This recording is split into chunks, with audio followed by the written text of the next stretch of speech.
12ই ডিসেম্বরে তাজা pay scale খবর, গেজেট এবং বেতন কাঠামো নিয়ে বিতর্ক আরও জোরালো। অর্থ উপদেষ্টা স্পষ্টভাবে জানালেন 15ই ডিসেম্বরের মধ্যে পে স্কেল ঘোষণা সম্ভব নয়, যা কর্মচারীদের আশাকে বড় ধাক্কা দিল। ফলে নতুন বেতন কাঠামোতে গ্রেড, ভাতা ও বাড়ি ভাড়া নিয়ে আলোচনা চলছে বাকি কমিশন কাজের ভিত্তিতে। বিশ্লেষকরা বলছেন, যথাযথ গেজেট ছাড়া সামাজিক চাপ কমবে না, কর্মসূচিও আরও তীব্র হতে পারে। এবার দেখুন 12ই ডিসেম্বর কি আপডেট এসেছে, সবাই নজর রাখছে। ইন্ট্রো। আসসালামু আলাইকুম, আপনি দেখছেন পে স্কেল আপডেট জোন। আজ 12ই ডিসেম্বর এবং আপনার জন্য রয়েছে নবম পে স্কেল সম্পর্কিত সারা দিনের সর্বশেষ ও প্রামাণ্য তথ্য। প্রধান উপদেষ্টা এবং অর্থ উপদেষ্টার মন্তব্য, কর্মচারীদের দাবি, প্রশাসনের ব্যাখ্যা এবং ভবিষ্যতের সম্ভাবনা সবকিছুই আজকের ভিডিওতে। ভিডিও শেষে অবশ্যই জানবেন কি সময়সীমা, বাস্তবে কি ঘটতে পারে। আজ পে স্কেল নিয়ে বিভিন্ন দিক থেকে খবর এসেছে, বিশেষ করে সামাজিক মাধ্যম ও সংবাদ সাইটগুলিতে।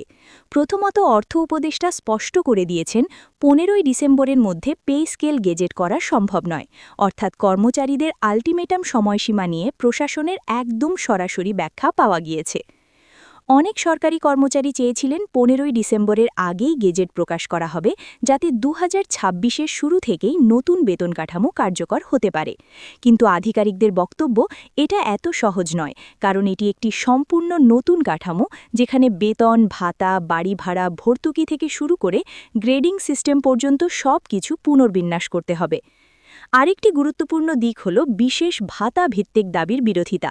কিছু সরকারি কর্মকর্তারা 20% বিশেষ ভাতা দাবি করছেন, কিন্তু কিছু অর্থনৈতিক বিশেষজ্ঞ বলছেন এটি বর্তমানে অযৌক্তিক ও অর্থনীতির জন্য বিপজ্জনক, বিশেষ করে যখন পে স্কেল নিয়ে কাজ চলছে।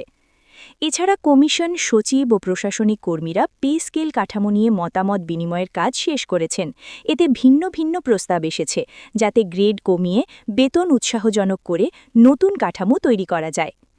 অর্থ উপদেষ্টা এবং সংশ্লিষ্ট প্রশাসনিক সূত্র জানাচ্ছেন, পে স্কেল কাঠামো একেবারে বিশুদ্ধ ও সুসংহতভাবে তৈরি করা হচ্ছে, যাতে সেটি শুধু আজকের জন্য নয়, আগামী বছরেও স্থায়ী ও রূঢ় মূল্যায়নযোগ্য হয়। এর মানে হল শুধু গেজেট প্রকাশ নয়, সেই গেজেটের ভিত্তির বিশ্লেষণও সময় নিচ্ছে। অর্থ উপদেষ্টা আগেই বলেছিলেন, পে স্কেলকে একটি ধাপে বাস্তবায়নের পরিকল্পনা তৈরির চেষ্টা চলছে, যাতে বড় আর্থিক চাপ না পড়ে এবং সরকারি ও বাজেট ভারসাম্যের ওপর নেতিবাচক প্রভাব না পড়ে। সরকারি কর্মচারী সংগঠনগুলো তাতে সন্তুষ্ট নয়। তারা মনে করেন, এত সময় নিতে হলে কর্মচারীরাও ক্ষতিগ্রস্ত হচ্ছেন, কারণ বর্তমান মূল্যস্ফীতি ও জীবনযাত্রার ব্যয় দিনে দিনে বাড়ছে।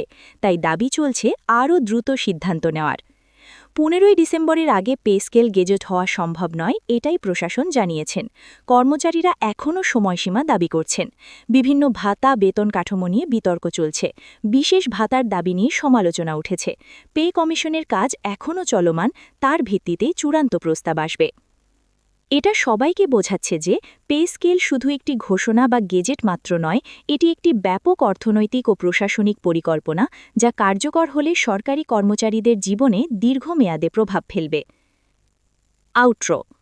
আপনি যদি সরকারি চাকরি বা পে স্কেল সংক্রান্ত নতুন আপডেট জানতে চান, তাহলে অবশ্যই পে স্কেল আপডেট জোন চ্যানেলটি সাবস্ক্রাইব করুন। নিচে কমেন্টে লিখুন আপনি 15ই ডিসেম্বরের দাবি নিয়ে কী ভাবেন। বাস্তবে কি পে স্কেল ডিসেম্বরেই গেজেট হবে? পরবর্তী ভিডিওতে আমরা আলোচনা করব পে স্কেল বাস্তবায়নের সম্ভাব্য সময়রেখা ও সংশ্লিষ্ট অর্থনৈতিক প্রভাব নিয়ে।